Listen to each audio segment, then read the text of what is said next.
बड़ी खबर का रुख कर रहे हैं। यूरोपीय यूनियन और भारत की ट्रेड डील पर यह बड़ी खबर आपको बता रहे हैं। भारत और ईयू के बीच मुक्त व्यापार समझौते पर वार्ता पूरी हो चुकी है। आज भारत और ईयू के बीच मुक्त व्यापार समझौता होगा। रक्षा क्षेत्र में भी साझेदारी की घोषणा होगी। भारत यूरोपीय संघ शिखर वार्ता में इस बात का ऐलान किया जाएगा। बता दें कि दोनों ही तरफ से इस पर 2007 में बातचीत शुरू हुई थी और करीब 18 साल बाद अब इस पर मोहर लगने जा रही है। यही वजह है कि भारत इसे मदर ऑफ ऑल डील्स कह रहा है। दोनों ही पक्ष इसे मदर ऑफ ऑल डील्स बता रहे हैं। अमेरिका से टैरिफ विवाद के बीच ईयू के साथ ये समझौता होना एक बड़ी कामयाबी के तौर पर देखा जा रहा है। हालांकि इस ट्रेड के लागू होने में थोड़ा वक्त अभी लग सकता है, क्योंकि इसे यूरोपीय संसद की मंजूरी की आवश्यकता होगी, जबकि भारत में इसे केवल सेंट्रल कैबिनेट की अनुमति ही चाहिए।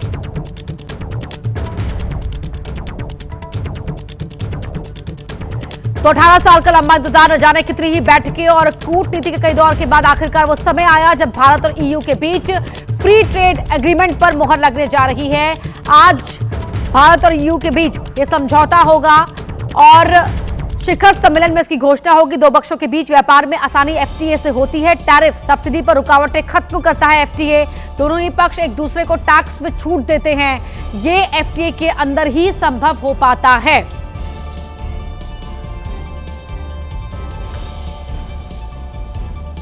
तो इस मुकाम पर आने में 18 साल लग गए, क्योंकि भारत और ईयू के बीच व्यापारिक रिश्तों की ये बातचीत साल 2007 में शुरू हुई थी। ये वो समय था जब दुनिया में स्मार्टफोन अभी कदम ही रख रहे थे, लेकिन टैरिफ और कुछ नियम की वजह से साल 2013 में बातचीत ठंडे बस्ते में चली गई थी। अब दुनिया की जियोपॉलिटिक्स में जो हलचल मची हुई है, उसके बीच भारत और यूरोप ने हाथ मिलाया है। ऐसे में सवाल है कि जिस डील को मदर ऑफ ऑल डील्स कहा जा रहा है, उससे फायदा क्या होगा। दुनिया के सबसे समृद्ध और मजबूत बाजार तक पहुंच हो जाएगी, क्योंकि ईयू दुनिया का एक विशाल बाजार है जिसमें जर्मनी, फ्रांस और इटली ऐसे 27 विकसित देश शामिल हैं। इनकी कुल जीडीपी करीब $20 ट्रिलियन है और आबादी है 45 करोड़। बीएमडब्ल्यू, ऑडी, मर्सिडीज जैसी यूरोप की लग्जरी कारें सस्ती हो जाएंगी इस डील के बाद, क्योंकि भारत फिलहाल इन पर 100% से भी ज्यादा ड्यूटी लगाता है। समझौते के तहत कोटा आधारित रियायतें दी जाएंगी, जिससे इनके दाम गिर सकते हैं। डील के बाद यूरोपीय वाइन और विस्की पर भी ड्यूटी कम होने से इनके दाम गिर सकते हैं। अभी भारत में विदेशी शराब पर 100 से 125% ड्यूटी लगती है, जो कम हो सकती है। यूरोप से आने वाली हाईटेक मशीनरी और मोबाइल पार्ट सस्ते होंगे। इससे भारत में मैन्युफैक्चरिंग की लागत कम होगी। भारत में मैन्युफैक्चरिंग और उत्पादन की लागत घटेगी।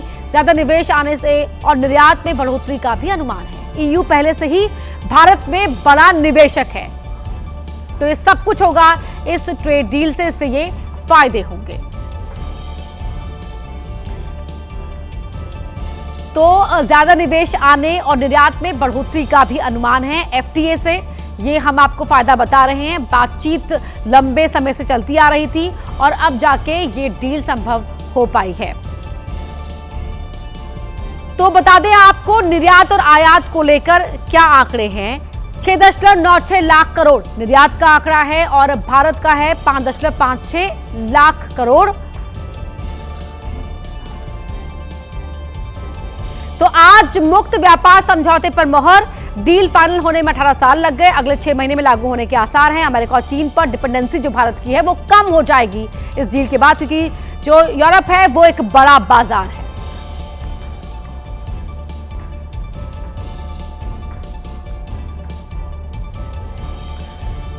तो भारत और ईयू की डील पर अमेरिका बौखलाया है। अमेरिका की वित्त मंत्री ने यूरोप पर तंज कसा है। अमेरिका के और भारत पर टैरिफ लगाया हमने।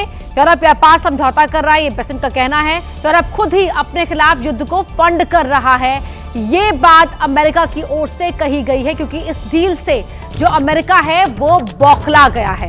अमेरिकी वित्त मंत्री स्कॉट बेसेंट ने यूरोप पर यह तंज कसा है और कहा है कि हमने भारत पर टैरिफ लगाया तो यूरोप व्यापार समझौता कर रहा है और खुद ही अपने ही खिलाफ युद्ध को फंड कर रहा है। तो ये कहना है बेसेंट का, कहा कि जरा सोचिए पिछले हफ्ते क्या हुआ, हमने भारत पर टैक्स लगाया और यूरोप उनके साथ व्यापार समझौता कर रहा है। बेसेंट ने समझाया कि रूस अपना कच्चा तेल भारत भेजता है, भारत में वो तेल रिफाइंड होता है और फिर उसे यूरोप को बेचा जाता है। तकनीकी रूप से यूरोप वो रिफाइंड प्रोडक्ट खरीद रहा है जो असल में रूसी तेल है। बेसेंट ने कहा वो खुद अपने ही खिलाफ युद्ध को वित्त पोषित कर रहे हैं।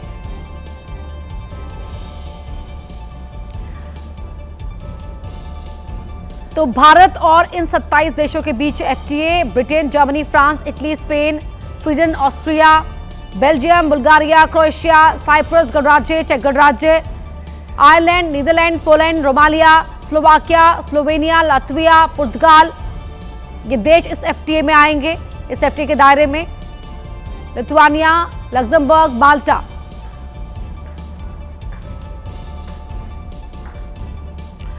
और भारत और ईयू के बीच समझौते से पहले यूरोपीय आयोग के अध्यक्ष का ट्वीट। सोशल मीडिया पर यूरोपीय आयोग के अध्यक्ष उर्सुला का पोस्ट सामने आया है। भारत अमर रहे, भारत यूरोप की दोस्ती अमर रहे। उर्सुला वॉन डेर लेयन गणतंत्र दिवस समारोह की तस्वीर पोस्ट कर उन्होंने ये पोस्ट किया है। बतौर चीफ गेस्ट उसमें शामिल हुई थी।